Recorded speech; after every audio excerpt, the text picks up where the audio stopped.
Good morning मम्मा। माँ good morning. उठ जाइए, मैंने चाय रख दी है। भैया को चाय देके आती हूँ। हाँ अरे भैया आप अभी तक सो रहे हैं? ये लीजिए आपकी चाय। 6:30 बज गया है, आज मीटिंग है। लेट हो जाएंगे। जल्दी उठ रहा हूँ।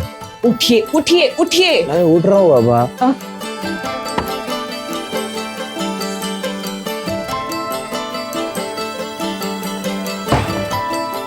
अरे प्याली क्या कर रही है? मत करना, मैं कर लूंगा ये सब यार। अरे आप वो सब छोड़िए, गीजर मैंने ऑन कर दिया, नहा लीजिए और जल्दी से नाश्ते के टेबल पे आ जाइए, जल्दी।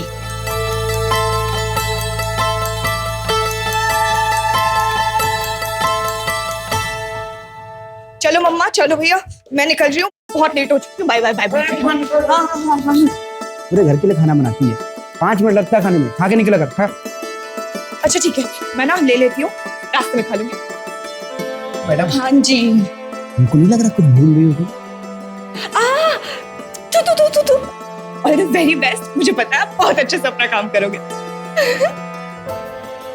चल जा। Bye bye. तरुण सर, आप बिल्कुल टेंशन मत लीजिए, मैं और मेरी टीम आपको बेस्ट मार्केटिंग स्ट्रेटजीज बना के देंगे। इनफैक्ट मेरे पास एक प्रपोजल भी तैयार है सर। ऋषभ, ये प्रोजेक्ट प्याली हेड करेंगे। पर सर ऋषभ सर सीनियर है। अंजलि, सीनियर जूनियर से कोई फर्क नहीं पड़ता, फर्क पड़ता है तो परफॉर्मेंस से पड़ता है। और तुम दोनों ने ना अभी तक कुछ भी नहीं किया। वहीं उसी जगह प्याली ने मुझे 3 दिन पहले ही मार्केटिंग स्ट्रेटेजी का ऑप्शन भेज दिया। And you know what, I really like it. Sir मेरे पास भी रेडी है। इनफैक्ट हम लोग नीश क्लास को टारगेट भी करने वाले। प्याली, हर high end clothing brand niche class को ही टारगेट करता है और वो सही भी है, but we are going to market our product as luxury for everyone. हम मार्केटिंग के लिए इंटरनेशनल मॉडल्स को यूज करेंगे। Luxury brand which is affordable for middle class as well as lower middle class people. पर sir तब तो company को major loss होगा। नहीं अंजलि, नहीं होगा लॉस। इसमें प्रोजेक्शन है, we are talking about volume here. पर प्रोडक्ट प्रॉफिट मार्जिन शायद से थोड़ा सा कम हो सकता है, बट वॉल्यूम में जब सेल होगा तो ओवरऑल प्रॉफिट बहुत ज्यादा होगा। सी, कोई नुकसान नहीं है। Let's do it guys.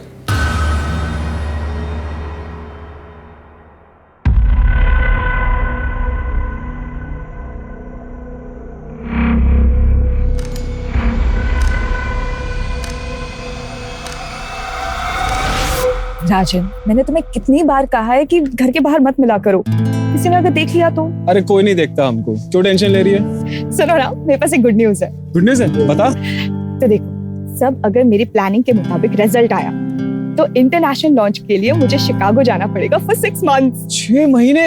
Yes. हाँ तो सही है ना, फिर मैं कोई और ढूंढ लूंगा। ऐसे एक आइडिया है मेरे पास, शादी कर ले मुझसे, फिर हो सकता है शायद हम साथ में शिकागो जाएं। Mister Rajan Apte, did you just propose to? Well, maybe. ये क्या करे हमारे पीठ पीछे? हाँ, शर्म नहीं आई तुझे? खानदान का नाम ऐसे मिट्टी में मिलाते हुए। तुझे शर्म नहीं आती है?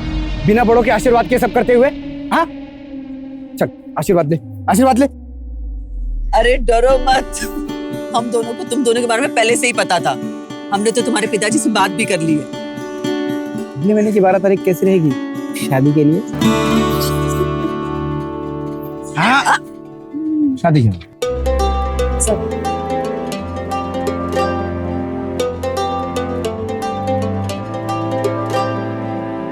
अरे चल जल्दी जल्दी हाथ चला। अरे ऐसे रखा अभी तक, ठीक से पूरा खोल दे जल्दी से पूरा। हाँ। अरे भैया नमस्ते। नमस्ते भाभी, कैसे हो? और कृतिका कैसी चल रही है तैयारी? सब बढ़िया चल रही भैया। चलिए अंदर चलिए। और तू कैसा है हर्ष?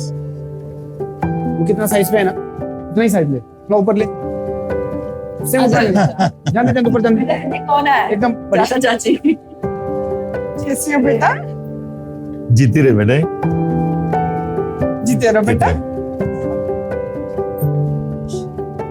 हाय हाय। अरे वाह, बहुत खर्चा कर लिया दीदी तुमने। और नहीं तो क्या, एक लौती बेटी है हमारी, इसके लिए नहीं करेंगे तो किसके लिए करेंगे? लेकिन है तो। चाचा जी, पूरा घर अकेले प्याली संभालती है, इसके बिना हमारा एक भी दिन नहीं कटता। ना तो हमारा ही बनता है। नीरज, हाँ है तो सही। विनोद,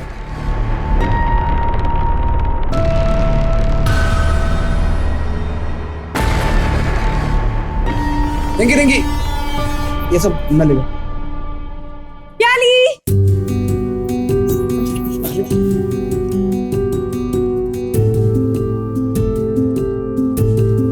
क्या है? इतनी क्या जल्दी थी? शादी की डेट इतनी जल्दी के रख ली कि हमारा गोवा की बैचलर्स पार्टी तो रह गई ना। मैं तो शादी के बाद भी जा सकते हैं ना। शादी कर रही हूँ, मर नहीं रही हूँ। शादी के बाद ना पराई माल हो जाओगी तुम। शादी से पहले जाते तो लड़के तोड़ते ना। कुछ भी, कितने लोग हैं यहाँ।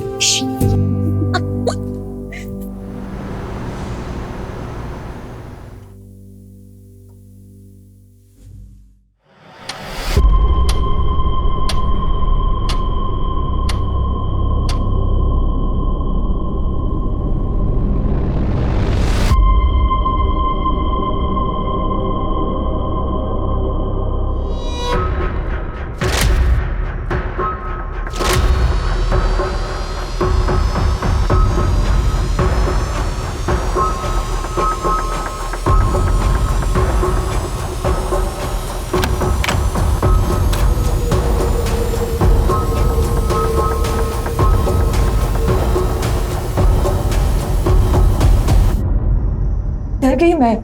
यहाँ क्या?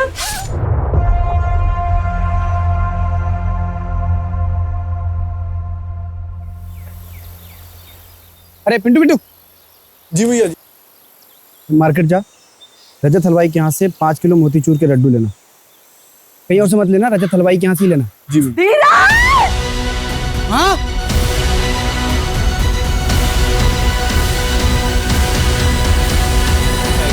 22 साल की लड़की है। आज उसकी शादी होने वाली है। फैमिली में उसकी माँ कृतिका बाएगा और भाई धीरज भाएगा है।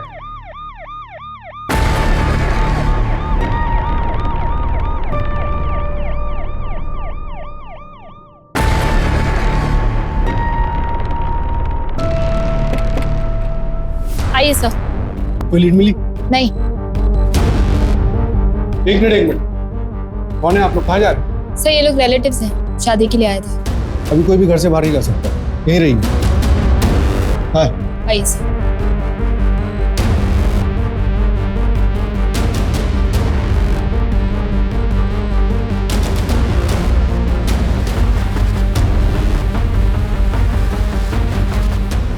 और बॉडी को पोस्टमार्टम के लिए भेजो। क्यों? मेरी प्याली किधर नहीं जाएगी? उसकी शादी है ना, अभी उठ जाएगी वो प्याली। जा।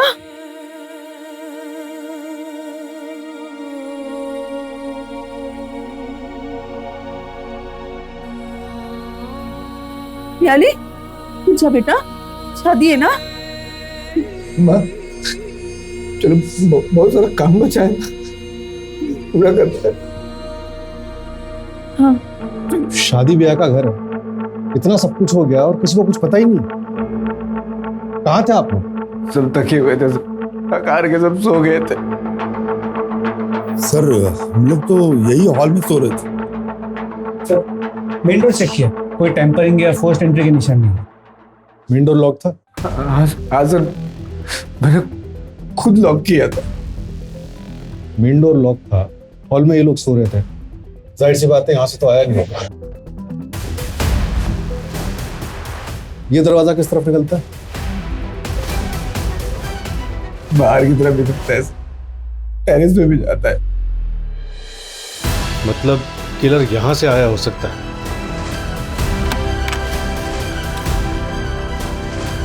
ये ज्वेलरी कितने की थी? उसने अपनी शादी के लिए खरीदी थी,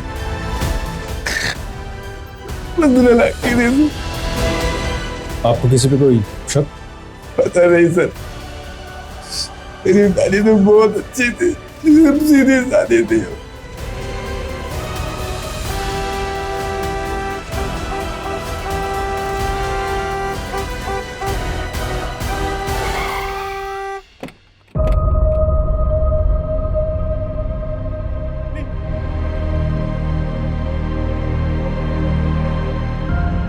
उठो प्याली, प्याली उठो ना। रजत, भैया ये सब क्या हो गया भैया? सर शादी ब्याह का घर था, सारी तैयारियां हो गई थी। ये क्या, कैसे सर? आपकी होने वाली बहू की जान चली गई और आपको तैयारियों की पड़ी हुई। सर मेरा वो मतलब नहीं था सर। मेन रोड पे कोई सीसीटीवी कैमरा नहीं है, मगर मेन गेट पे एक सीसीटीवी कैमरा था, जिसे कल रात को डेकोरेशन के वक्त निकाला गया था। मैंने तो बोला था विनोद को लगाने के लिए, उसने लगाया क्यों नहीं? कौन विनोद? सर अभी तक विनोद आया नहीं, वैसे टाइम तो हो गया, अभी तक आ जाना चाहिए था। मैडम तो रात में चले गए थे, अभी आए हैं। चाहे तो हमारी बीवी को फोन ला के पूछ लीजिए, रात भर से हम घर पे ही थे।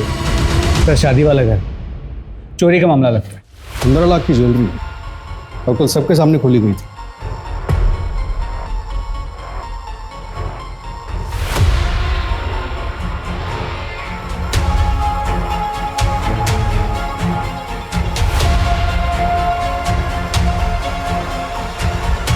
लगता है ससुराल वालों ने दहेज मांगा होगा। अरे नहीं नहीं चाचा जी, राजन दहेज मांगने वालों में से नहीं है। याली मैडम, आपका ऑर्डर किया हुआ केक। Thank you. श्वेता, शादी वाले घर में केक क्यों? मिठाई मंगवाओ। आज धीरज भैया का बर्थडे है, भूल गए ना आप सब? अरे हाँ, धीरज का बर्थडे। अरे वाह वाह वाह वाह, हैप्पी बर्थडे भैया। Thank you thank you. कितना हो गया? 490 रुपए। मैडम आपकी शादी है? QR code? ये केक वाले को भी ट्रैक करो और प्याली की प्रोफेशनल और पर्सनल लाइफ में जितने भी लोग हैं सबसे बात करो, कुछ भी छूटना नहीं चाहिए। गले पर क्लीन कट है, शायद किसी प्रोफेशनल का काम हो सकता है। सर मैंने धीरज से ज्वेलरी की फोटोज भी मंगवाई है, उस पर भी अलर्ट जारी करवाते थे।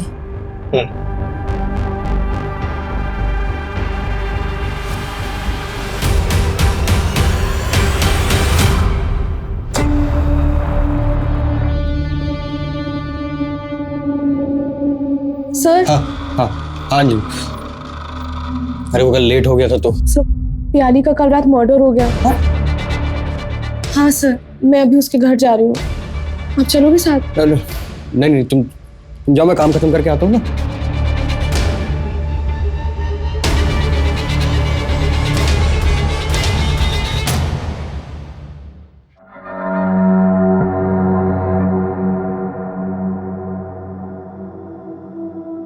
तरुण, तुम टेंशन में क्यों बोला? मेरी ना रश्मि से बात नहीं हो पा रही है, मुझे बहुत टेंशन हो रहा है। प्लीज चल के देखिए उसे। शादी कर रही हो तुम? क्या? हाँ, इसलिए तो छुट्टी के लिए अप्लाई किया था मैंने। हाँ, 3 दिन की छुट्टी के लिए अप्लाई किया था, लेकिन मुझे कैसे समझेगा? हाँ, और तुमने कहा था घर पर शादी की बातचीत चल रही है, शादी कर रही है, ये कौन बताएगा? तरुण वो सब छोड़ो, मेरे 3 घंटे पहले रश्मि से बात हुई है, वो कह रही थी कि वो घर छोड़ रही है। मैंने कहा उसे कि मेरे घर पे आ जाओ, तब से उसका फोन स्विच ऑफ है। प्लीज चल के देखिए वो कहाँ है। दिमाग खराब है तुम्हारा? मैं तब से कह रही हूँ कि तुम्हारी बहन रश्मि किसी प्रॉब्लम में हो सकती है, और तुम अपने फीलिंग्स को लेके बैठे हो। How selfish are you? तुम्हें लगता है कि मैं तुमसे शादी करूंगी? इस लायक हो तुम? किसका मैसेज है? रश्मि का। क्या बोल रही? मैं ठीक हूँ, आज रात नहीं निकल सकती, सुबह बात करती हूँ। डोंट कॉल बैक, और तुम घर पे ही रहना, मुझे लेने मत आना। देखो तो रश्मि ठीक ठीक ठीक, देखो तो रश्मि भी ठीक है। हाँ, तुम लोग कहीं बैठकर बात करते हैं, गुस्सा तो नहीं होना तुम? देखो, इससे पहले कि हमारी दोस्ती पूरी तरह से खत्म हो जाए, प्लीज यहाँ से चले जाओ।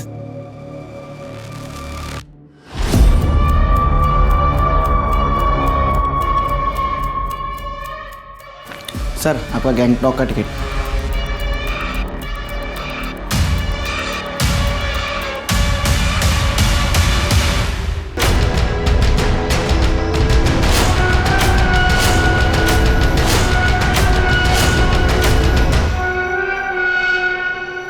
भाई वो मैंने आपको क्रियाक्रम के सामान की लिस्ट भेजी है, प्लीज वो टाइम पे डिलीवर करा देना। परसों क्रियाक्रम।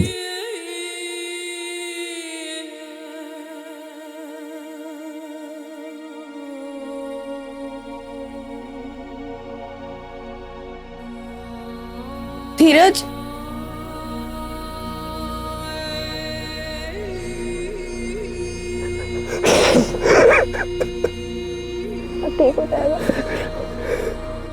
हाँ बस मैं पहुंच रही हूँ ऑफिस। मैंने वो वाली फाइल भी रख रही है, प्रेजेंटेशन भी एकदम रेडी है, बस आई एम जस्ट रीचिंग। चलो ठीक है, ओके बाय। तेरा दिमाग खराब हो गया है क्या है ये सब? मैं हूँ, शांत हो जाओ, शांत हो जाओ। और भैया आप बताना चाहेंगे क्या है ये सब? तुम दोनों आपस में बातें करो, मुझे वॉशरूम आया, मैं आता हूं। अरे ओ डरपोक जाकर भाग गए। अब बताइए क्या चल रहा है ये सब? सुन अंजलि, मैं ना तुझे कॉलेज टाइम से जानती हूँ, ओके? मुझे पता है तू कितनी अच्छी लड़की है और एकदम वाइफ मटेरियल है, ओके? और धीरज भैया का क्या है ना, उन्होंने खुद का कंस्ट्रक्शन बिजनेस स्टार्ट किया है। बस एक गवर्नमेंट टेंडर पास हो जाए फिर तो बस लाइफ सेट है। और दिल के तो बहुत ही अच्छे इंसान है कसम से। तो क्या तू उन्हें डेट करना चाहेगी? क्या तू मुझे अपने भाई के लिए प्रपोज कर रही हो? तो हाँ बोल दो। हाँ, ड्रामे करने की क्या जरूरत है? मुझे भी पता है कॉलेज टाइम से तुझे भी धीरज भैया बहुत पसंद है, इसलिए वो सारा नाइट स्टे का प्लान, नाइट स्टडी का प्लान मुझे पता है क्यों होता था। तो is it a yes? Good girl Matthew. Sorry भैया, उसने हाँ बोल दिया। हाँ बोल दिया? खत्म हो गया अंजलि।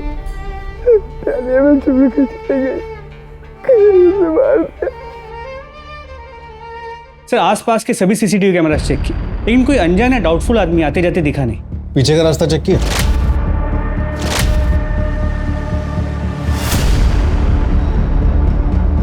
सर उस तरफ कोई सीसीटीवी कैमरा नहीं, तो पता करना मुश्किल हो। मैं चेकिंग करवा रहा हूँ कि वहाँ कोई दुकान या कोई आदमी मिल जाए जिसने कुछ देखा हो। पवार, एक बार ये पता चल जाए ना कि किलर आया कहाँ से था, तो इन्वेस्टिगेशन को एक प्रॉपर डायरेक्शन मिल जाएगा। सर ये श्वेता है, प्याली की कजिन और उसकी बेस्ट फ्रेंड भी। रात को घर पे झगड़ा हुआ था। कृतिका, माना कि भैया के गुजरने के बाद तुमने घर के हर फैसले अकेले ले लिए, मगर ये घर बेचने का फैसला तुमने कैसे कर लिया? अरे हम लोग तो अपना हक छोड़ सकते हैं, मगर हर्ष का क्या? हर्ष का भी तो हक है इस घर पे। हर्ष का हक कैसे हुआ भैया? ये घर मैंने और धीरज के पापा ने अपने पैसों से खरीदा है, ये कोई पुश्तैनी घर नहीं है। लेकिन लिया तो इनके माँ के नाम पे था ना? हाँ, वो मेरे और धीरज के पापा का डिसीजन था, तभी माँ जिंदा थी। माँ के फ्यूचर के सिक्योरिटी के लिए किया था। और उनके और धीरज के पापा के जाने के बाद अगर इस घर पे किसी का हक है तो सिर्फ मेरा और मेरे बच्चों का है। तुम्हारा बच्चा तो सिर्फ धीरज है, पियाली तो पारा ही है। अच्छा जी, कई बार मैं आपके मुंह से सुन चुका हूँ इस शब्द को। इस घर पे हक मेरा और पियाली का है, और मैं अपना भी हक पियाली को देता हूँ। प्याली मेरी बहन है, सगी बहन। क्या लगा के रखा है सगी बहन? बोलने से हो जाएगी क्या? एक बात समझ लो, इस खानदान का खून नहीं है वो, अडॉप्टेड है वो, अडॉप्टेड। दे तू तेरे को हिस्सा, आजा। हाँ मैं भी देखता हूँ, तू कैसा देता है पियाली को हिस्सा, मैं देखता हूँ। क्या पियाली अडॉप्टेड थी? हाँ सर, लेकिन धीरज भैया और बुआ ने पियाली को अपनी सगी बेटी जैसा माना।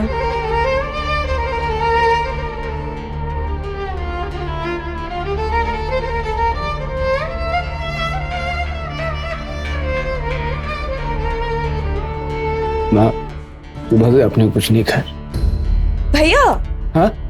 आप क्यों कर रहे हैं? दीजिए, मैं माँ के पैर दबा देती हूँ। कभी मुझे भी पुण्य कमाने का मौका दे। अच्छा ठीक है, तो फिर ना मैं आपको हेड मसाज दे देती हूँ। चाहिए? अरे बावली रहने देना, क्यों करते हैं ना? क्यों मस्का मार रही है तू? क्या चाहिए तुझे? भैया वो बताइए ना, आप लोगों ने मेरी शादी के लिए क्या गिफ्ट लिया है? क्या बोलते हैं मम्मी? बताओगे रहने में? बता दे, तैयारी कर लेगी। तैयारियां मतलब कोई ट्रिप है? देखिए, मैं ना स्विट्जरलैंड से कम की कोई ट्रिप नहीं ले रही हूँ, पहले ही बता रही हूँ। यार आई एम सॉरी, फिलहाल तो हमारा गोवा का ही हॉलिडे पैकेज का बजट था। सॉरी। गोवा का? भैया, ये तो स्विट्जरलैंड के ट्रिप का पैकेज है। ओह माय गॉड भैया, थैंक यू सो मच। अपना बेस्ट हो। Thank you. सुन, कभी कोई भी प्रॉब्लम हो, कोई भी बात हो, मुझसे शेयर जरूर करना। खुश रहना तू। हमारा नहीं पता हम तेरे बिना कैसे रहेंगे, पर तू जरूर खुश रहना। देखिए, आपकी शादी भी हो जाएगी ना, तब भी मैं आप लोगों को छोड़ के नहीं जाऊंगी। प्याली प्याली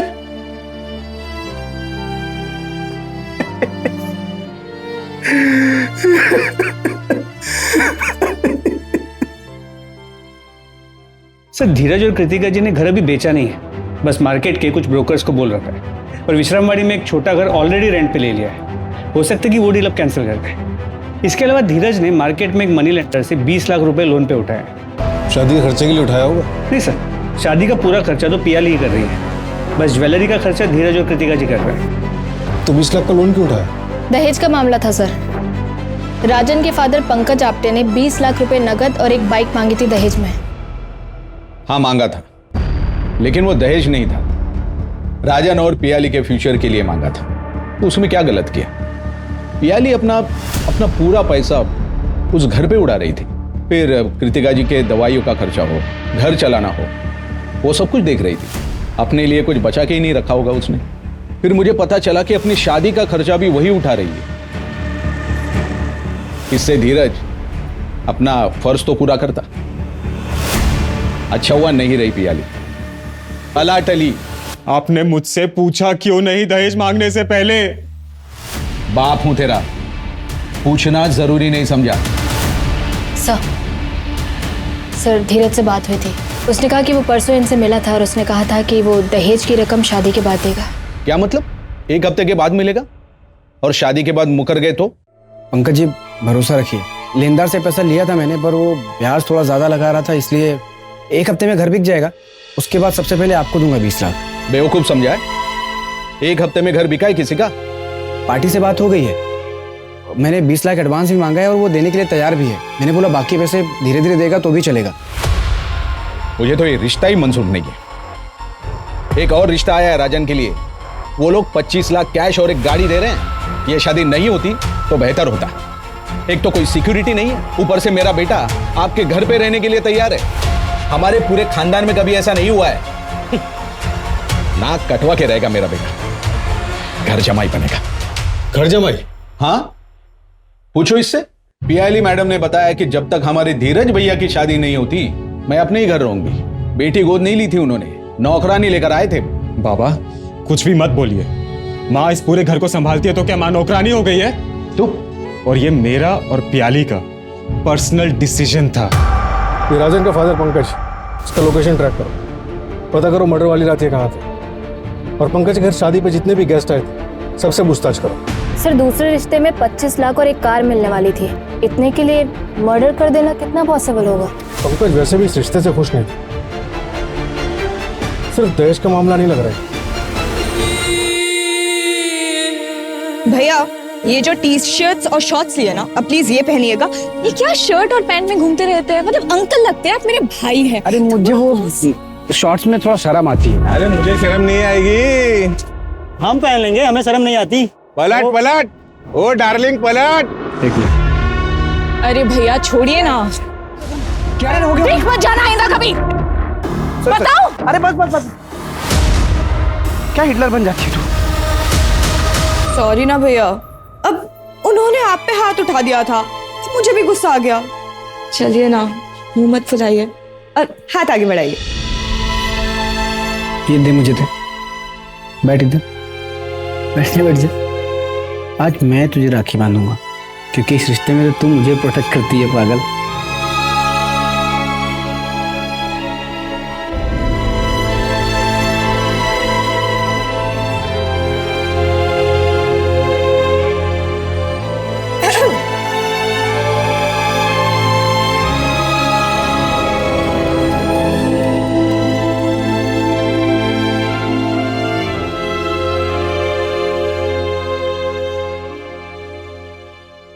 पियाली के घर के पीछे एक सीसीटीवी कैमरा मिला है।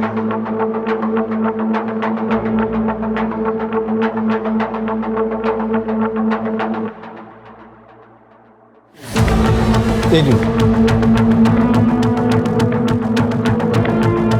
ये कौन है? ये तरुण नागपाल है, पियाली का बॉस है और इसके कॉलेज का सीनियर भी था। ये प्याली की शादी से एक रात पहले उससे क्यों मिलने आया था? बुलाओ उसे। सर इसका फोन स्विच ऑफ। इसके ऑफिस से पता चला कि गैंगटॉक गया है किसी मीटिंग के लिए। इसे टैप कर रहा हूं मैं। सर, मेरी बेटी को किसने मारा? कृतिका जी, हम पता कर रहे हैं। मेरी बेटी को इंसाफ मिलेगा? आप लोग इतने दिन से कर क्या रहे हैं? मुझे मेरी बेटी का कातिल चाहिए। मैं जिंदा नहीं छोड़ूंगी उसको। सर प्लीज जल्दी पता कीजिए किसने मारा मेरी बहन को।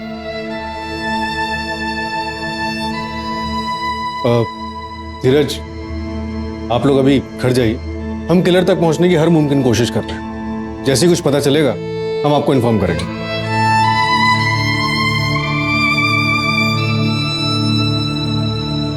हाँ नेहा, कोई अपडेट? सर पियाली के कॉल डिटेल्स आए हैं। कल रात को उसने किसी रश्मि नाथ से बात की थी और मैसेज पे भी बात हुई थी। उसके 3 घंटे बाद उसने अपने बॉस तरुण नागपाल से बात की थी। सर मैंने पता किया है, रश्मि तरुण की बहन है और पियाली की स्कूल की फ्रेंड भी है।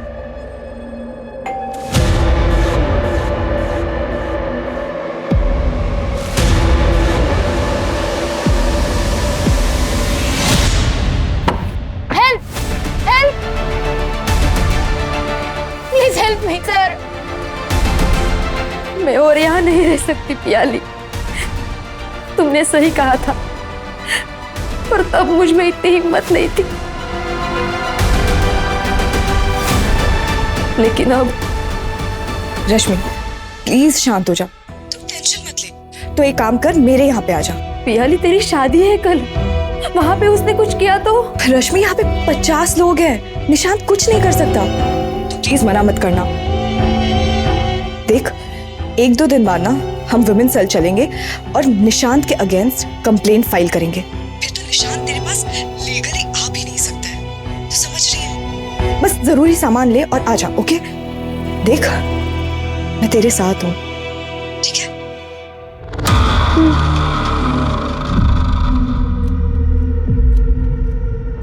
मतलब प्याली को वो मैसेज निशांत ने आपके फोन से किया होगा? तुम घर पे ही रहना, मुझे लेने बताना। निशांत अभी कहाँ? उस रात वो गए और फिर लौटे ही नहीं सर। मैंने जब आप लोगों को देखा तब मुझे हिम्मत मिली मदद मांगने की। नेहा, इन्हें हॉस्पिटल ले जाओ और निशांत के खिलाफ जल्द से जल्द लुकआउट नोटिस जारी करो। सर आइए। कुछ पार्सल लाए तुम्हारे लिए? हाँ? अरे नहीं। क्या? हाँ? साहब, अरे साहब क्या हुआ साहब? साहब मैंने कुछ नहीं किया साहब। साहब मैंने कुछ नहीं किया साहब। मैंने तो सिर्फ केक की डिलीवरी दी और मैं निकल गया वहां से। चला गया था? चला गया था? हाँ चला गया था। हाँ साहब। केक की डिलीवरी के बाद तू केक शॉप जाने वाला था ना, वहां तो गया नहीं। कहाँ गया था? मैं वो बाहर में सुबह तक बैठा था साहब। कौन सा बार? कौन सा बार? नाम नहीं पता। नाम नहीं पता बार का? सच में नाम नहीं पता साहब। हाँ? लेकिन मेरे घर के बगल में, मैं चाहिए तो आपको लेके चलता हूँ साहब। बता एड्रेस, बता एड्रेस, बता।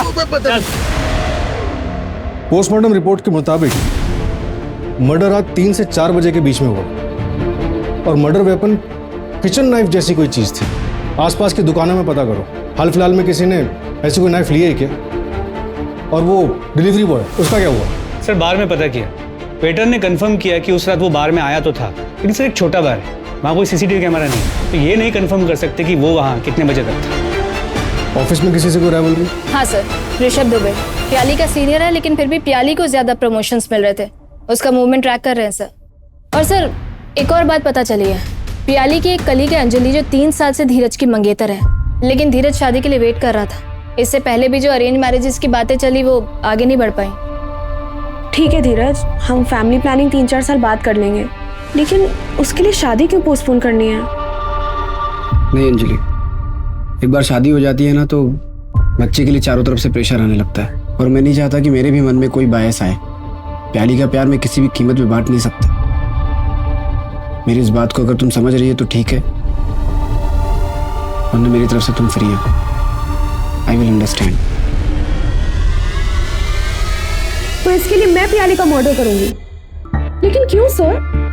रुकावट तो सिर्फ उसकी शादी थी जो अगले दिन होने वाली थी। हमें तो पता चला है कि धीरज का काम अच्छा नहीं चल रहा था। एक घर था प्याली की शादी के लिए, वो भी बिक रहा था। सर मैं धीरज की मंगेतर ही नहीं, प्याली की दोस्त भी थी, और मेरे पापा के पास खुद अच्छा खासा पैसा है। मैं प्रॉपर्टी के लिए किसी का मर्डर नहीं करूंगी। मर्डर वाली रात तुम अपने घर पे नहीं थे, तुम्हारा फोन भी स्विच ऑफ था। क्यों? हाँ सर, मैं घर पे नहीं था क्योंकि मैं रोज रात को जॉगिंग के लिए जाता हूँ। अच्छा, रात के 3 बजे? हाँ तो आप सीसीटीवी चेक करिए ना, रोज दिखूंगा। सर आपके पास कोई प्रूफ भी है या मुझे ऐसे ही बुलाया? मैंने कोई मर्डर नहीं किया सर। हमें हमारे लोगों से पता चला कि तुम्हारे ऑफिस के कोई शिकागो का प्रोजेक्ट था जो तुम्हें लीड करना था, लेकिन वो मिला पियाली को लीड करने के लिए, और इस वजह से तुम काफी नाराज थे। हाँ सर, मैं नाराज था, और इसे कॉम्पिटिटिव नेचर बोलते हैं। इससे मैं किलर नहीं बन जाता हूँ। सर मैं तो 1 घंटे में जॉगिंग करके घर भी आ गया था। प्याली का घर मेरे घर से 40 मिनट के डिस्टेंस पे है, और अगर मर्डर का आप 10 मिनट भी पकड़ें तो आना जाना 1.5 घंटा। और सर मर्डर तो 3 से 4 के बीच में हुआ है ना। तुम्हें मर्डर का टाइम कैसे पता? हमारे भी लोग हैं सर। सर वो विनोद को उठा लिया। चलो। सर मैंने कुछ नहीं किया। सीसीटीवी क्यों नहीं लगाया था? वो तो धीरज सर ने मना किया था। विनोद। जी भैया, बहुत रात हो गई है, एक काम करो सुबह के लगा देना। ठीक है भैया, जाओ। एक तो मेरे बेटी के कातिलों को आप ढूंढ नहीं पा रहे, ऊपर से आप मेरे बेटे पे इल्जाम लगा रहे हैं। क्यों धीरज, तुम कुछ नहीं बोलोगे? विनोद को सीसीटीवी वापस लगाने के लिए क्यों मना किया था तुमने? बहुत रात हो गई थी सर। विनोद। जी भैया। कितना टाइम लगेगा? थोड़ा टाइम लगेगा भैया। तो इसको लगा के जाना, मैं मेन डोर बंद कर रहा हूँ। ठीक है? ठीक है। लेकिन जिसने भी किया है ना सर, वो कभी खुश नहीं रहेगा। प्याली खुद में एक जिंदगी थी, उसके होने से हमारा पूरा परिवार खुशहाल था। वो एक रोशनी की तरह थी जो पूरे परिवार को डगमगा देती थी। उसके जाने के बाद पूरे घर में एकदम अंधेरा सा छा गया। सब खत्म हो गया सर। मैं कमिश्नर तक जाऊंगी, अगर मेरी बेटी को इंसाफ नहीं मिला तो मीडिया के सामने अनशन कर दूंगी। आप लोग ठीक से इन्वेस्टिगेशन करिए, वरना एक माँ की ताकत को आप नहीं जानते। रितिका जी, हम अपनी इन्वेस्टिगेशन पूरी ईमानदारी से ही कर रहे हैं, आप यकीन कीजिए। तोड़ो इस विनोद को, पुलिस से झूठ बोलता है। सर,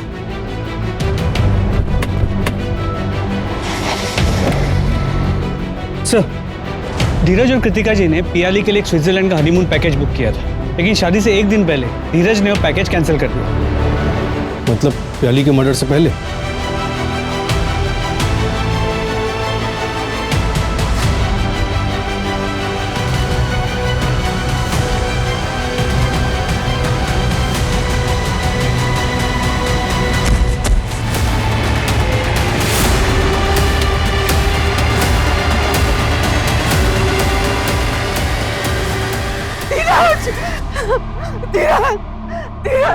धीरज के पीछे टेरेस पे किसी को जाते हुए देखा था क्या?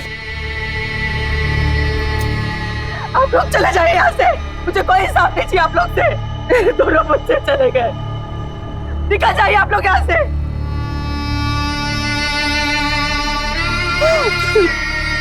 आपके चाबी। चले जाइए आप लोग यहाँ से, चले जाइए।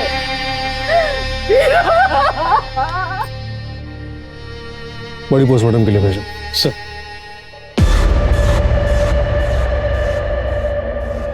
पवार, मुझे लगा वहां टेरेस पे कोई था। सर मैंने सीसीटीवी कैमरा चेक किए हैं, घर की तरफ कोई नहीं आया था। मुझे अब भी लगता है कि एक सुसाइड का केस है। तो पीछे के रास्ते से कोई आ सकता है, लेकिन वहां पे चेक करने का कोई स्कोप नहीं है। वो मनी लैंडर से कोई बात हुई? नहीं सर, जिस दिन से उसे बुलाया उस दिन से वो गायब है। वो तरुण भी, उसका भी अब तक कुछ भी पता नहीं चल पाया, और उसका फोन अब तक स्विच ऑफ है। और वो ज्वेलरी के बारे में भी कुछ नहीं पता चला ना? नहीं सर, लगता है अब तक कहीं बिकी नहीं है। धीरज और प्याली के बाद घर पे हक सिर्फ हर्ष का होगा। उस कृतिका जी उसके रास्ते में आ सकते हैं। सर इस हर्ष के बारे में मैं पता करता हूँ, देखता हूँ कि धीरज की मौत के वक्त वो कहाँ था। प्याली और हर्ष से जुड़े सभी लोगों पे नजर रखो, सबकी एक एक मूवमेंट की खबर चाहिए मुझे। आप लोग चले जाइए यहाँ से, मुझे कोई हिसाब नहीं चाहिए आप लोग से। और पवार, पता करो जो घर धीरज ने रेंट पर लिया था उसका क्या हुआ? उसे वापस किया क्या? सर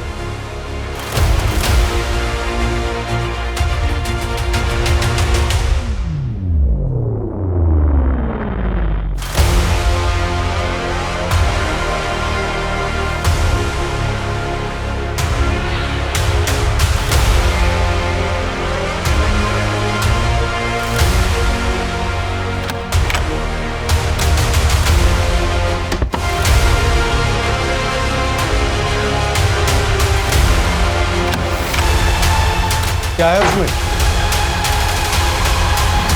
क्या?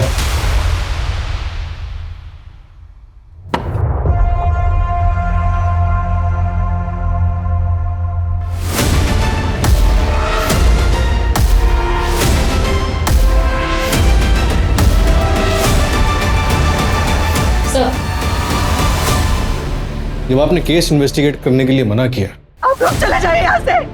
मुझे कोई हिसाब नहीं चाहिए आप लोग से। मेरे दोनों बच्चे चले गए। तभी मुझे लगा बेटी को इंसाफ दिलाने के लिए इतना हो हल्ला, लेकिन बेटा मरा तो उसके लिए इंसाफ नहीं चाहिए। और फिर ये चाबी, मकान बेचने से मना कर दिया आपने, लेकिन जिस मकान में शिफ्ट होना था उसे वापस नहीं किया। इसीलिए हम आपके ब्रोकर से मिले और ये डुप्लीकेट चाबी। अब आप बताइए क्यों मारा प्याली और धीरज को? धीरज, तू चल कमिश्नर ऑफिस। ये हमारी प्याली को इंसाफ नहीं देंगे। तू चल मेरे साथ। तू नहीं आ रहा ना, तो मैं अकेली चली जाती हूँ, लेकिन मैं प्याली के कातिलों को पकड़वा के रहूंगी। अनशन करूंगी, कुछ भी करूंगी। पुलिस स्टेशन के बाहर जाके अपने आप को आग लगा दूंगी। ठीक है, जा रही हूं मैं। इससे बेहतर तो तुम मुझे मारते ना।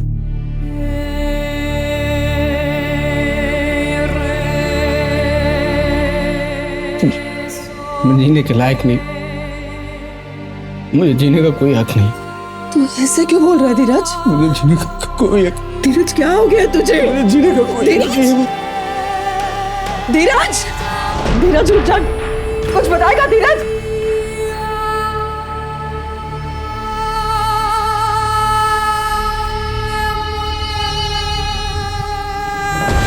धीरज, मैं समझती हूँ कि तुम प्याली की शादी के लिए घर बेच रहे हो, लेकिन कुछ साल बाद हमारी भी तो शादी होगी ना, हमारे भी तो बच्चे होंगे। तुम्हें नहीं लगता हमें उनके बारे में भी सोचना चाहिए? धीरज, क्या हुआ? ये तू क्या बोल रहा है? प्याली को मैंने मारा है। डर गई मैं। यहाँ क्या? नहीं, मैं नहीं मानती। तू झूठ बोल रहा है ना, तू ऐसा कर ही नहीं सकता।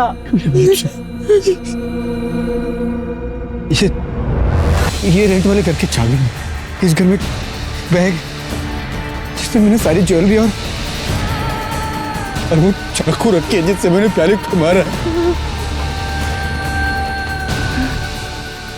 धीरज, बेटे ने बेटी को मार डाला, बेटा तो रहा नहीं। तुम्हें उसका नाम खराब नहीं करना चाहती थी। भाई बहन का रिश्ता बदनाम हो जाता, एक पल में प्याली सखी से अडॉप्टेड बन जाती। लोग तो यही कहते ना कि देखा, सौतेली थी इसलिए मार डाला। इस केस का कोई एंड रिजल्ट नहीं था, ना कोई अरेस्ट था और ना ही कोई चार्जशीट। मेरे करियर में ऐसा पहली बार हुआ था जब मेरे पास कोई जवाब नहीं था। आखिर ऐसा हुआ क्यों? क्या वजह थी? सदियों से चलती आ रही दहेज की प्रथा, या परिवार के आगे बढ़ने के बाद अपनों के बीच आई हुई दूरियां? धीरज ने जो कुछ भी किया उसे उसका गिल्ट था, और इसी में उसने अपनी जान दे दी और अपने पूरे परिवार को खत्म कर दिया। धीरज ने दोनों डिसीजन सेल्फिश होकर लिए, अपनी बहन प्याली को मारने का और फिर खुद सुसाइड करने का। उसने अपनी मां के बारे में बिल्कुल नहीं सोचा। इस केस में क्रिमिनल था कौन? समाज में चलती आ रही कुप्रथाएं। ये समाज हमसे और आपसे बनता है। हम और आप बदलेंगे तो ये समाज बदलेगा।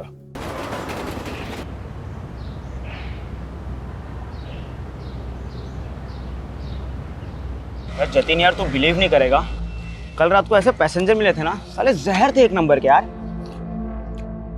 यार एक तो दारू पी के भंड थे, ऊपर से ऐसे बिहेव कर रहे थे जैसे कि महाराजाओं कहीं के। अरे 2 साल से कैब चला रहे हैं, अब तो आदत सी हो गई है। वैसा पानी देना। यहाँ थोड़ा। मैं क्या बोलता हूँ कि जन्मदिन वाले दिन अपना मूड खराब मत कर, ये रख। Happy birthday. तुझे कैसे? तेरे आई कार्ड पे देखा था। ज्यादा कुछ महंगा तो है नहीं, एक छोटा सा ही गिफ्ट है। वैसे कहाँ की बुकिंग है तेरी? अरे बैंड्रा की रे। अरे वाह, आजा। ए रुक रे, ए रुक, ए शानी इधर आ, इधर आ। देख क्या रहा है, इधर आ। क्या हुआ?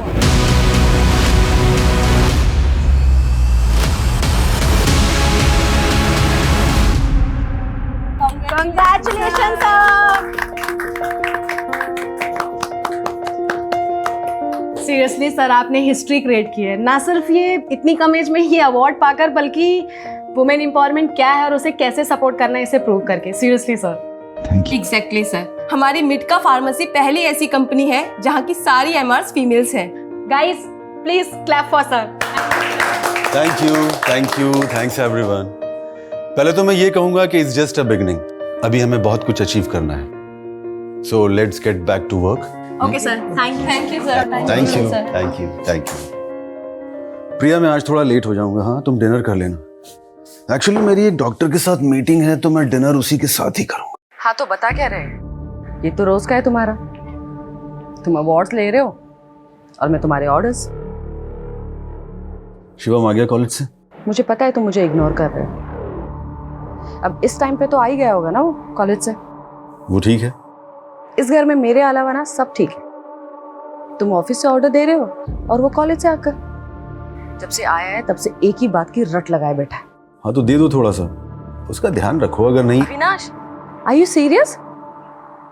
तुमने हालत देखी है उसकी, कितनी खराब होती जा रही है। प्रिया प्लीज, उसे दे दो थोड़ा सा। देखो, मैं उसके लिए वही कर रहा हूँ जो उसके लिए सही है। बाकी तुम मुझ पे छोड़ दो, मैं सब हैंडल कर लूंगा। और मैंने उसके लिए ऑलरेडी स्टफ अरेंज कर लिया है। ठीक है, तुम्हें जो करना है करो। ओके।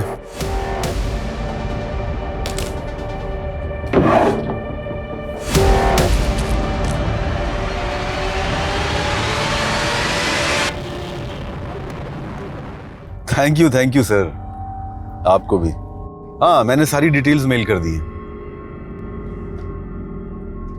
सर बहुत खुश लग रहे हैं आप। लगता है मीटिंग बहुत अच्छी हुई आपकी। हाँ, एक डील फाइनल करने दिल्ली जा रहा हूँ। बहुत बड़ी डील है। वो साहब, मेरे को 3 दिन का छुट्टी चाहिए था। अरे भाई, क्यों चाहिए 3 दिन की छुट्टी? वो साहब, मेरे बाबा का श्राद्ध है, मेरे को गांव जाना है। अच्छा, फिर तो ले लो छुट्टी। लेकिन हाँ, टाइम से वापस आ जाना। हाँ साहब, टाइम से आ जाऊंगा।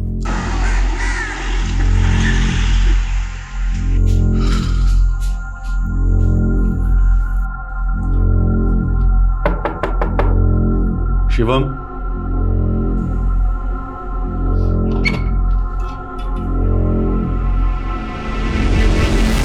आर यू ओके बेटा? या डैड, आई एम फाइन। मैं अंदर आ जाऊं? श्योर।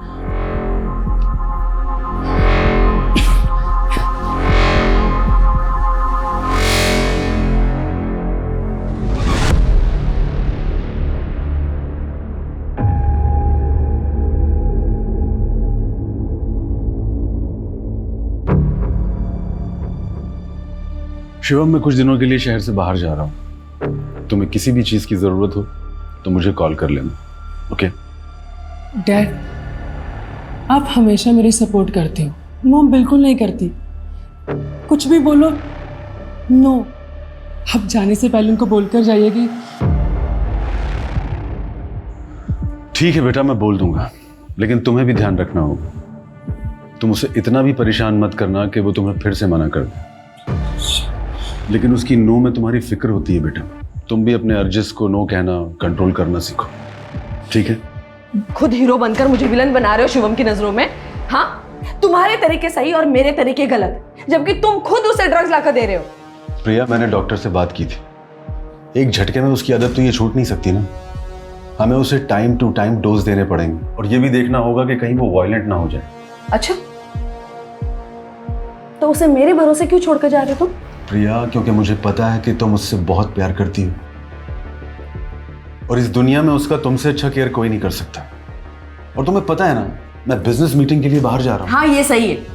तुम बिजनेस मीटिंग के लिए दुनिया घूमो और मैं यहाँ खाना बनाते बनाते मर जाऊं। मिटका फार्मा जो मेरा ब्रेन चाइल्ड था, आज उससे मेरा कोई लेना देना ही नहीं है। अरे लेना देना क्यों नहीं है? तुमने कभी सोचा है तुम्हारे सपोर्ट के बिना ये सब पॉसिबल हो सकता था? देखो प्रिया, मिटका और शिवम दोनों हमारी रिस्पॉन्सिबिलिटी है।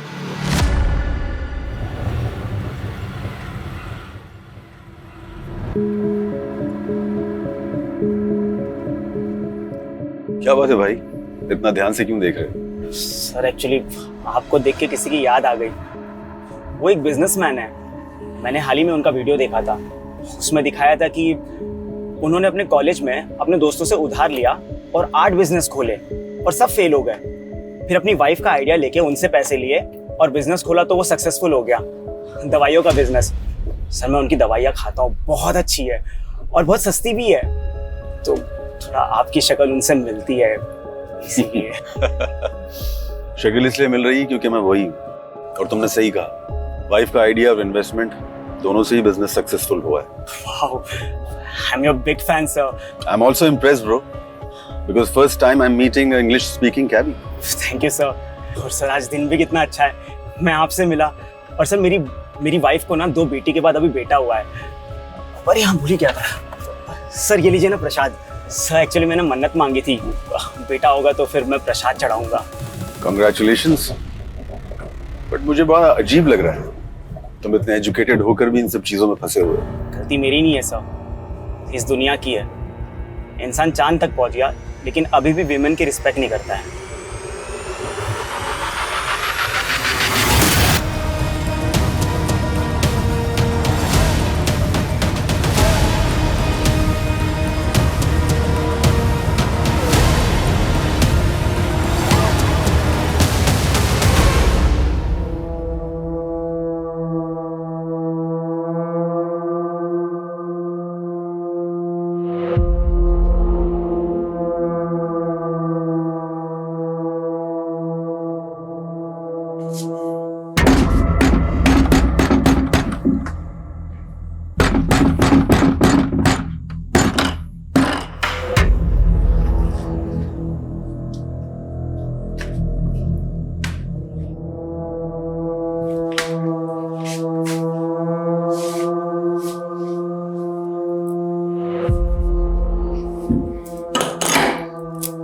खाना गर्म कर देते हैं।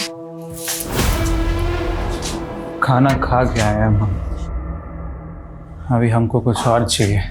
तुम कपड़े उतार। हमारी बेटी के आसपास भी दिखे ना तुम, तो हम चीर के रख देंगे सबको। हाथ लगा के तो दिखा, लगा के तो दिखा।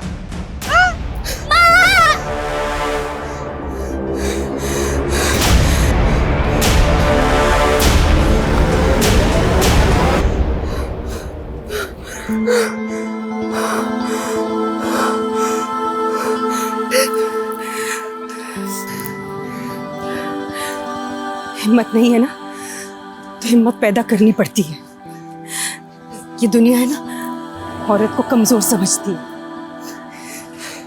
इसलिए ये रूप दिखाना पड़ता है। माँ, आप हमारी किसी को भी मार दोगे? देख बेटा, इतना समझ ले, हमारे होते हुए तुम दोनों को कोई कुछ नहीं कर सकता, चाहे इसके लिए हमें कुछ भी करना पड़े।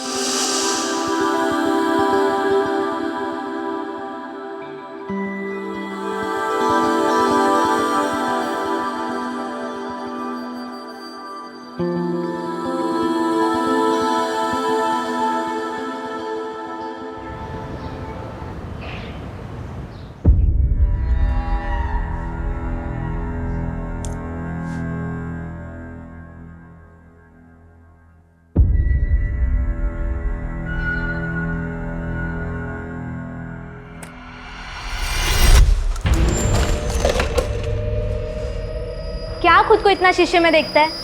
मैं तेरे को ऐसे आग भर के देखती हूँ, कम है क्या? चल आजा, खाना खाते हैं, वो भी एक ही प्लेट में। आ ना, प्यार बढ़ेगा। तेरा घाव अभी तक भरा नहीं, दवाई नहीं लगाता ना तू? रुक, मैं लाती है। कोई जरूरत नहीं है, तूने खाना रख दिया ना, अब जा। मैं तेरे से इतना प्यार करती हूँ, तेरे से शादी करना चाहती हूँ, और तू ऐसे कुत्ते जैसे हकालता है मेरे को। देख, ज्यादा भाव मत खा, मान जा। मेरी जैसी दूसरी मिलेगी नहीं तुझे। मैं ही हूँ जो खाना खाने के बजाय तेरी गाली खाती हूँ और मुस्कुराती भी हूँ।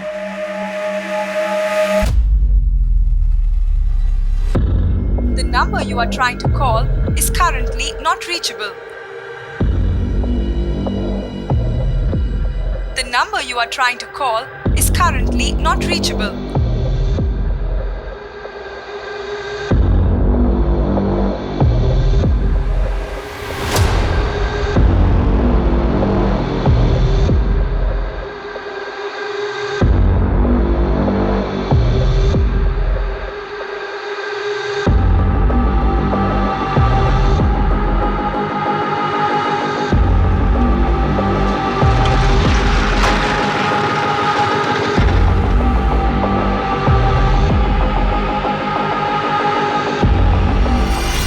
सर मेरे हस्बैंड अविनाश त्रिपाठी सर, वो 2 दिन से मिसिंग है। उनका फोन भी स्विच ऑफ आ रहा है। 2 दिन से मिसिंग है मतलब? सर दिल्ली में उनकी मीटिंग थी जिसके लिए 2 दिन पहले ही वो घर से बाहर निकले थे। फ्लाइट थी उनकी दिल्ली की, लेकिन मैंने जब एयरलाइन में फोन किया तो पता चला कि उन्होंने फ्लाइट बोर्ड ही नहीं की सर। आपको पता था कि आपके पति 2 दिन से मिसिंग है और आप आ जा रहे हैं पुलिस स्टेशन? हाँ सर, वो अक्सर बिजनेस ट्रिप के लिए जाते रहते हैं सर। वैसे भी हमारी फ्रीक्वेंटली इतनी बात नहीं होती है और मुझे लगा कि वो बिजी होंगे इसलिए मैंने इतना नहीं सोचा, लेकिन कल और आज दोनों दिन मेरी उनसे बात ही नहीं हो पाई। उनका फोन स्विच ऑफ आ रहा है। आपने अभी बताया कि आपकी फ्रीक्वेंटली बात नहीं होती थी, तो ये भी तो हो सकता है कि वो अपनी मर्जी से कहीं गए हो, किसी ऐसी जगह जहां वो आपको बताकर नहीं जा सकते। ऐसा नहीं है सर, वो मुझे बताते हैं सर, और मेरे सामने ही उन्होंने एयरपोर्ट के लिए कैब बुक की थी। मेरे सामने ही वो घर से बाहर निकले थे सर। ओके रिलैक्स, हम कुछ करते हैं। सर अविनाश सर ने जाने माने कार्डियोलॉजिस्ट डॉक्टर चोपड़ा के साथ में एक डील क्रैक की थी और इसी सिलसिले में उन्होंने उन्हें दिल्ली भी बुलाया था। तो फिर अविनाश ने फ्लाइट ली क्यों नहीं? उससे भी ज्यादा इंपॉर्टेंट कुछ और चल रहा था क्या? सर इस डील से बढ़कर सर के लिए कुछ इम्पोर्टेंट नहीं हो सकता। सर 2 साल से इस डील के लिए मेहनत कर रहे हैं। सर मुझे तो लगता है सर किसी मुसीबत में है। मिटका फार्मेसी ने बहुत जल्दी ग्रो किया है, तो पॉसिबल है कोई डिस्प्यूट या राइवलरीज? सर इस इंडस्ट्री में कट थ्रोट कंपटीशन तो चलता ही रहता है और कोविड के बाद तो और भी बढ़ गया है। पर सर उनकी किसी से दुश्मनी हो ऐसा हमें कभी भी अंदाजा नहीं हुआ और सर ने भी कभी ऐसा कुछ हमें बताया नहीं।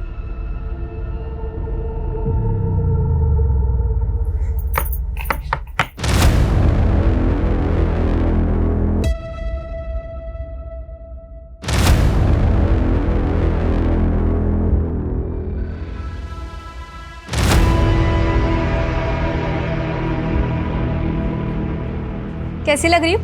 एकदम हॉट ना? तो फिर आ गई? अरे आई कहाँ? तू अंदर आने देगा तो आऊंगी ना। अरे अरे बोल ना, कैसी लग रही हूँ? मस्त लग रही हूँ ना?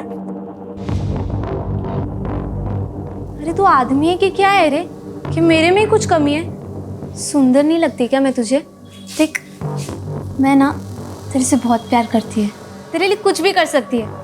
मधु समझना यार, मैं तेरे लायक नहीं हूँ। मैं तुझे खुश नहीं कर सकता। क्यों नहीं कर पाएगा? नहीं बता सकता यार मैं। क्यों नहीं बता सकता? अब जब तक बताएगा नहीं मैं यहाँ पर ही बैठेगी, हिलेगी नहीं यहाँ से।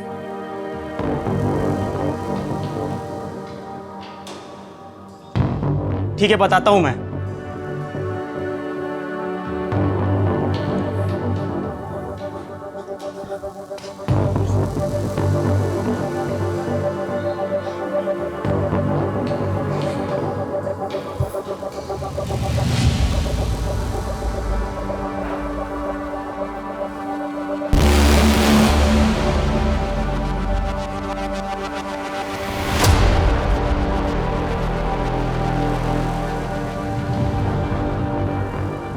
देख लिया मधु, तुम एक आदमी से प्यार करती हो, वो मैं नहीं हूं। मैं क्या हूं मुझे भी नहीं पता।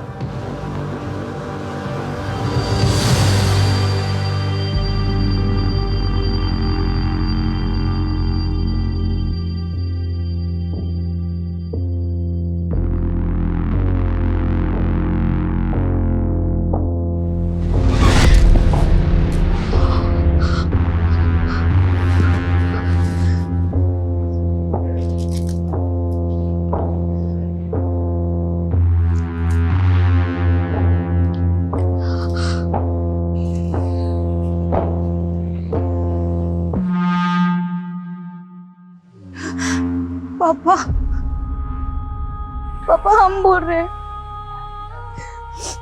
पापा हम आपके हाथ जोड़ते, आपके पैर पड़ते, प्लीज प्लीज हमें यहाँ से लेकर जाइए।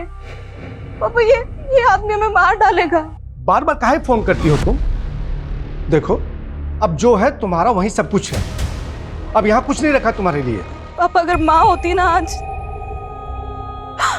तो हमारे साथ ऐसा नहीं होता ना, वो कभी होने देती। वो होती तो ना, अब नहीं है ना।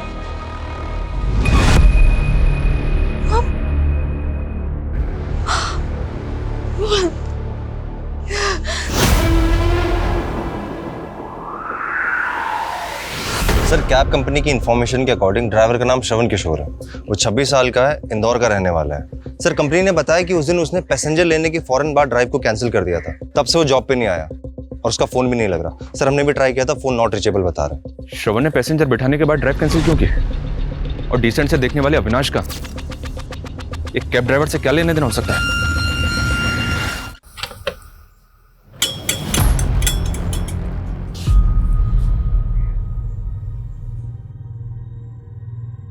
आप यहीं आसपास रहती हो? जी। ये श्रवण किशोर है, पहचानती हो?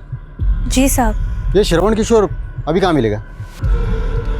पता नहीं साहब, 3-4 दिन पहले तो देखा था, उसके बाद में पता नहीं कहाँ गायब हो गया।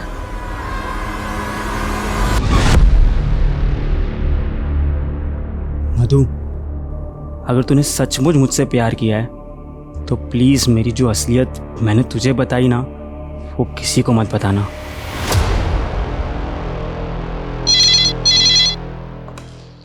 Hello, what?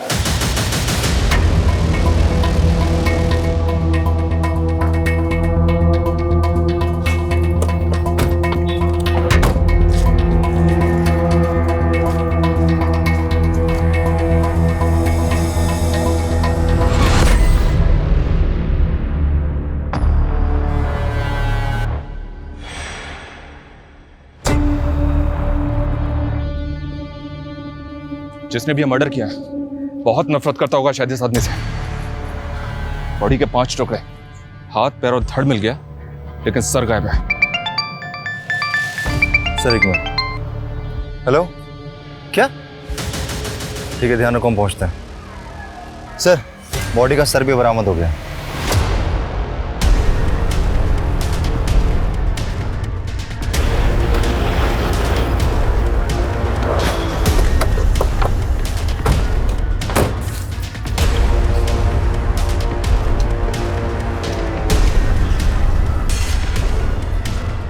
अविनाश के केस में सबसे अलग और अजीब बात है कि कैब ड्राइवर श्रवण का पैसेंजर लेकर ड्राइव कैंसिल करना और उसके बाद उसका और उसके फोन दोनों का लापता हो जाना।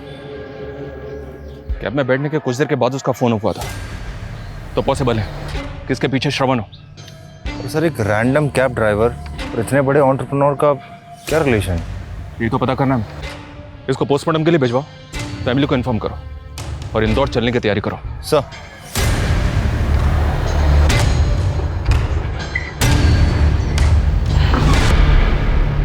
ये नहीं हो सकता।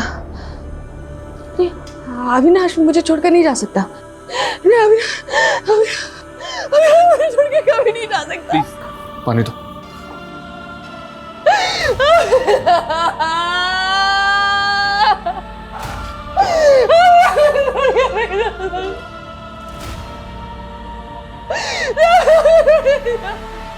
Mom mom mom, I need some money, please please मुझे दे दीजिए mom, please mom I need, mom please दे दीजिए mom, I need some money mom, please mom.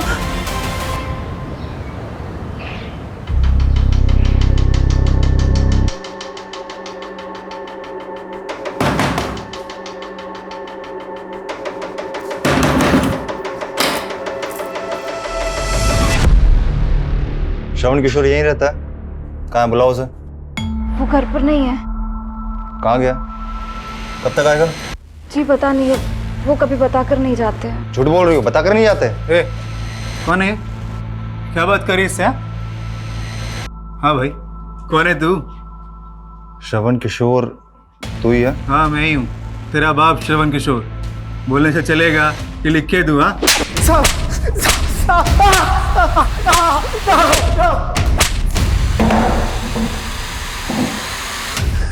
साहब माफ कर दो साहब, हम कुछ नहीं किए साहब। आप ही बताओ ना साहब, ऐसे में हम कैसे पहचानते कि ये कौन है? हमको लगा कि मेरी बीवी का कोई। बिल्कुल चुप। अब अगर तू ही श्रवण किशोर है ना, तो बता, मैं मुंबई से इंदौर कब आया तू? तेरा फोन क्यों बंद है? और वो गाड़ी कहाँ है जो कैब कंपनी के लिए चलाता है तू? मुंबई गाड़ी कैब कंपनी? क्या क्या बात कर रहे हो साहब? हम जिंदगी में मुंबई नहीं गए साहब, ना ही हमको गाड़ी चलाने आता है। यहाँ तक कि 2 साल से तो हम इंदौर से बाहर तक नहीं गए सर। पर तेरे आईडी पे पिछले 2 साल से एक आदमी मुंबई में कैब चला रहा है। कैसे? हमको कैसे पता साहब, कैसे? इसको जानता है तू? नहीं साहब। सर जेल में इसका अच्छा खासा आना जाना है। एंग्री यंग मैन बन के घूमता है। लड़ाई झगड़ा मारपीट रोज का काम है सर। नहीं सर। खूंखार है तू? हाँ? पर तुझसे भी खूंखार वो है। बॉडी के 6 टुकड़े किए उसने। मर्डर में प्राइम सस्पेक्ट है जिसमें तुझे उठाया। अविनाश के गायब होने से लेकर अभी तक फरार है वो। अब अगर तूने सच नहीं बोला ना तो मुंबई तो छोड़, ब्रह्मांड की सैर करवा दूंगा तुझे। साहब कसम खा के कह रहे सर, हमको नहीं पता साहब वो कौन है। हमको कोई फंसा रहा है साहब, हमको कोई फंसा रहा है। हम इतने सालों से इंदौर से बाहर तक नहीं गए साहब। मतलब तू सैर करके ही मानेगा? कदम सर करवाओ इसको सैर। Yes sir. कोई फंसा रहा है?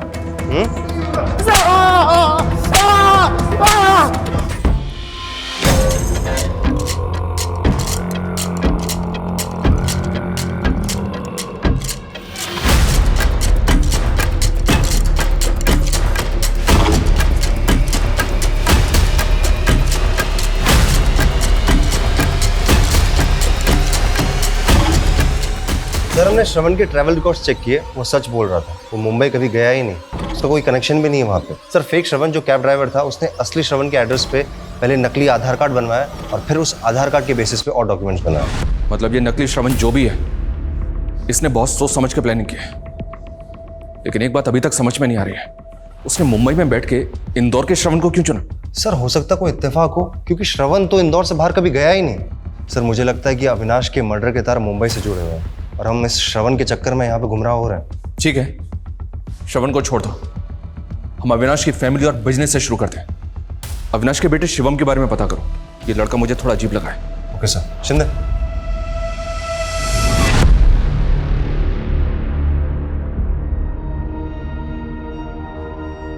अविनाश, मैंने वो सारे पॉइंट्स अंडरलाइन कर दिए हैं जो तुम्हें क्लाइंट के सामने हाईलाइट करने हैं, जो हमारे प्रोजेक्ट का यूएसपी है। ठीक है? Okay boss. और ये क्या, तुमने फिर से पुरानी शर्ट पहन ली? मैंने ना इस मीटिंग के लिए नई शर्ट। देखो बॉस, इसमें तुम्हारी नहीं चलेगी, क्योंकि ये शर्ट मेरे लिए बहुत लकी है। तुमने अपनी फर्स्ट सैलरी से ये शर्ट गिफ्ट की थी मुझे। जब मैं तुम्हारे पापा से मिलने गया था तब भी मैंने ये शर्ट पहनी थी और उन्होंने पहली बार में यहाँ कह दी थी। और जब शिवम इस दुनिया में आया था तब भी मैंने ये शर्ट पहनी थी। मुझे तो लग रहा है ये क्लाइंट हमारा पहली बार में यहाँ करने वाला है।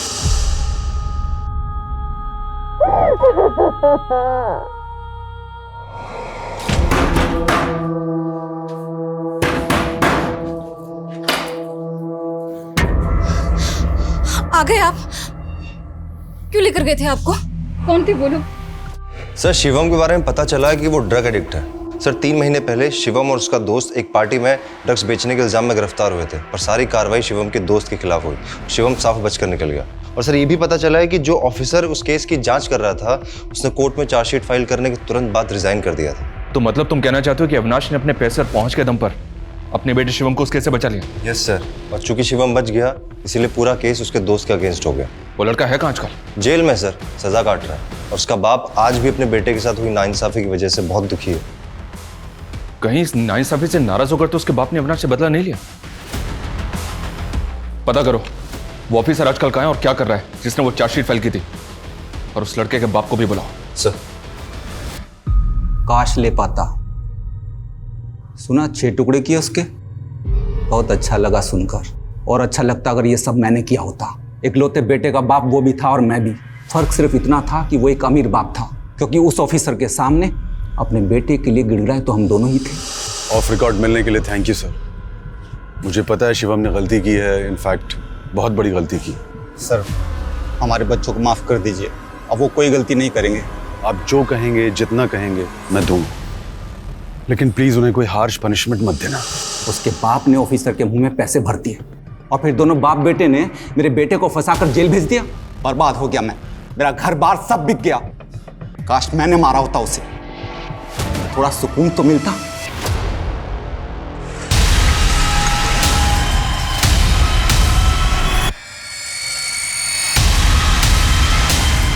पॉसिबल है कि श्रवण के मर्डर में इसका हाथ हो, पर तब भी यह समझ में नहीं आ रहा कि इंदौर का श्रवण जो कभी मुंबई आया तक नहीं, उसको फ्रेम करने का क्या मतलब है?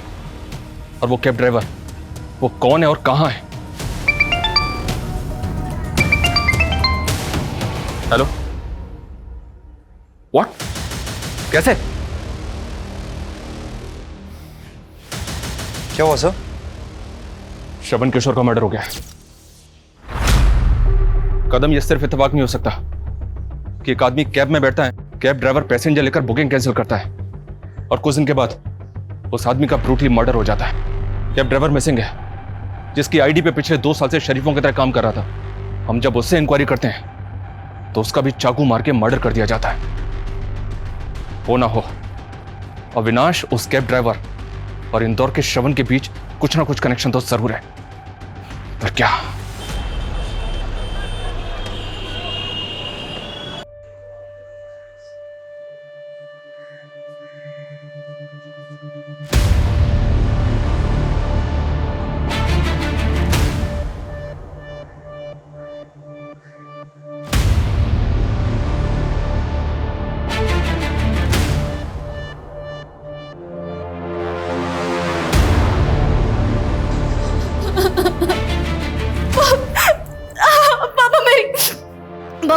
पापा मेरी बात, पापा बात को समझने की कोशिश कीजिए ना। पापा, हमें नहीं जाना है वापस इंदौर। हमने पापा वहाँ अकेले नहीं रह सकते। पापा, हमारी हालत तो देखिए। तुम कोई पहली औरत नहीं हो जो विधवा हो गई हो और पेट से हो। हम बता दे रहे हैं, हमको अपनी छाती पर कोई बोझ नहीं चाहिए।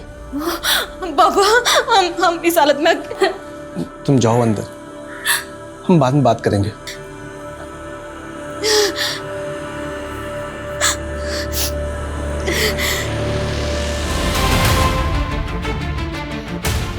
हम मानते हमारा बेटा श्रवण कुशल था, लेकिन इतने सालों में तो कुछ ना हुआ। हमें के कुछ समझ में नहीं आ रहा कि अचानक श्रवण के साथ ये क्या हुआ। झूठी तसल्ली ना दे, अपनी बेटी से पूछ क्या हुआ। दिलीप यार, तूने अपना बेटा खोया है तो उसने भी अपना पति खोया है। हमारी बेटी तेरी बहू है, उसकी पेट में तेरे खानदान का वारिस है। भाड़ में जाए बहू और भाड़ में जाए वारिस। हम तो ये सोच के पछता रहे कि ऐसी मनुष्य लड़की को अपनी बहू बनाया ही क्यों, जो हमारे बेटे को खा गई। श्रवण और अविनाश, ये दोनों कानपुर के रहने वाले हैं? सर सेम शहर और same locality. What? Yes sir.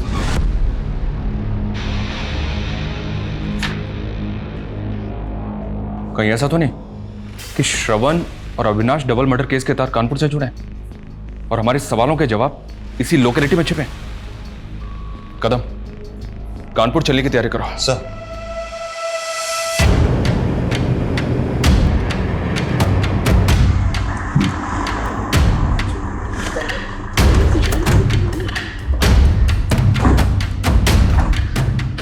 Sir, ये अविनाश का घर है और ये श्रवण का। हमको तो कुछ समझ में नहीं आ रहा साहब, ये सब कैसे हो गया। पहले अविनाश और अब हमारा बेटा। किसी पे शक है आपको? बता सकते हैं कौन कर सकता है इसका? क्या बताएं साहब, कुछ समझ में नहीं आ रहा। अविनाश के पिता केशव और हम दोनों दोस्त थे। दोनों ने एक एक करके अपने इकलौते औलाद को खो दिया साहब।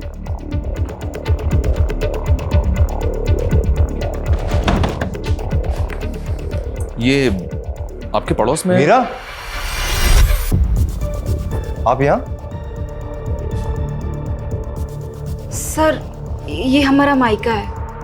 उनके जाने के बाद हमारा इंदौर में रहना मुश्किल था, तो हम यहाँ कानपुर चले आए पापा के घर। सर, ये मीरा है, श्रवण की वाइफ। तो मतलब श्रवण, अविनाश और आप तीनों पड़ोसी हैं?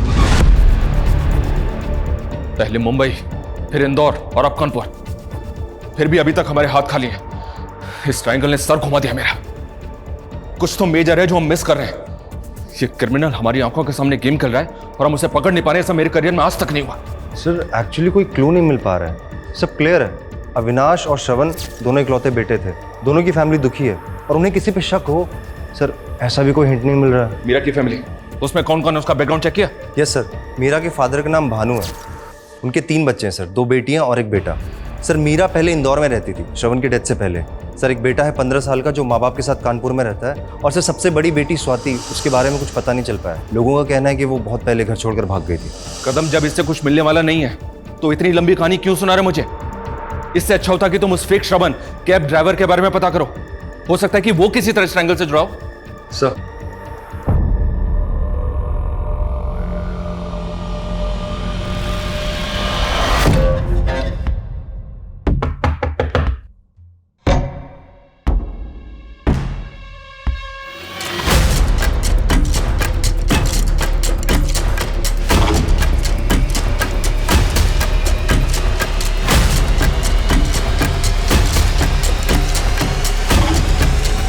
मीरा,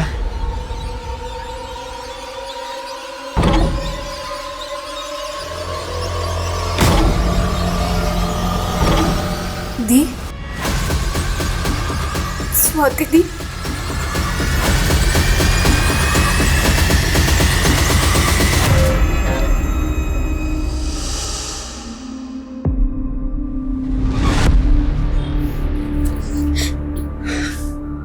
कहाँ थी तुम? रो मत। तुम्हें पता है मुझे तुम्हारी बहुत जरूरत थी। मैं हूं ना यहाँ पर अभी तेरे लिए। सब खत्म हो गया। नहीं, सब खत्म हो गया। आ गई तुम दोनों फिर से हमारी छाती पर मूंग गलने के लिए?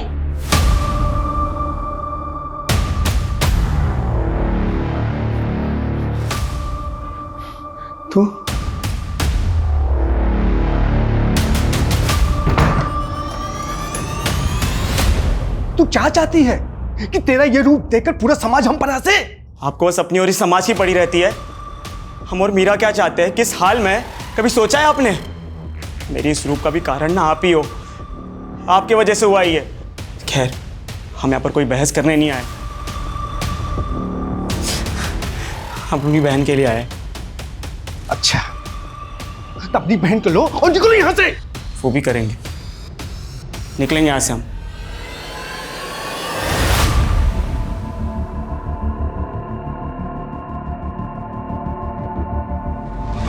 समझ नहीं आ रहा है हम क्या मिस कर रहे हैं, कहां चूक हो रही है हमसे। इन तीनों फैमिलीज में आपस में कभी कोई कॉन्फ्लिक्ट रहा है, कोई दुश्मनी या कोई झगड़ा जिसके बारे में अभी तक हमें पता ना हो? सर अविनाश और श्रवण की फैमिली की ऐसी कोई हिस्ट्री नहीं है, और क्रिमिनल हिस्ट्री एक्चुअली भानु की भी नहीं है। क्रिमिनल हिस्ट्री भानु की भी नहीं है मतलब 15 साल पहले भानु की पहली बीवी ने पंखे से लटककर सुसाइड कर ली थी, लेकिन उसकी बेटी का कहना था कि उसकी माँ का मर्डर हुआ है। बेटी मतलब मीरा? मीरा का कहना था कि सुसाइड है। नहीं सर, मीरा नहीं, उससे बड़ी वाली स्वाति। इन्वेस्टिगेट कर रहे थे, लेकिन जब 10 दिनों के बाद उसकी माँ का सुसाइड लेटर सामने आया तो हमें केस बंद करना पड़ा। मैं अपनी जान अपनी मर्जी से ले रही हूँ, मेरी मौत के लिए मेरे अलावा कोई जिम्मेदार नहीं है। इतना फॉर्मल सुसाइड नोट मैंने अपनी जिंदगी में पहली बार देखा है।